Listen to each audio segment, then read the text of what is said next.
யாராவது முருகனை பார்க்க முடியுமான்னு கேட்டா உங்களுக்கு பார்க்க தெரியலன்னு சொல்லணும். கடவுள் எங்கோ இருக்கிறாரா, உள்ள இருக்கிறாரா? அவருக்கு பேர் வச்சிருக்காங்க, கடந்து உள்ளே இருக்கிறார்.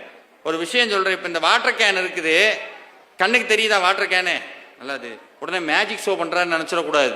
இந்த வாட்டர் கேனை கண்ணுக்கு கிட்ட வச்சிருக்கும் போது தெரியுது. நல்லா நல்லா கண்ணுக்குள்ள வச்சு அழுத்தினா வாட்டர் கேன் தெரியுமா? கண்ணுக்கு தொலைவிலிருந்து பார்த்தா தான் ஒரு பொருள் தெரியும்.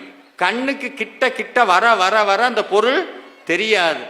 சாதாரண இந்த ஊனக்கண்ணுக்கு கிட்ட வந்தாலே ஒரு பொருளே தெரியாதுன்னா உள்ளுக்கு இருக்கிற கடவுள் இந்த கண்ணுக்கு தெரிவாரா?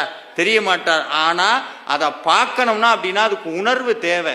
அந்த உணர்வு இருந்தால் கடவுள் காட்சி தருவார். இன்றைக்கும் நடக்கிற சத்தியம். அவர் பார்க்க முடியும், பேச முடியும், விளையாடுவார், கூட விளையாடுவார். அருணகிரிநாதர் சொல்றார், வினவுமடி யாரை மறுவி விளையாடும் விறகு ரச மோக பெருமாள் கான்.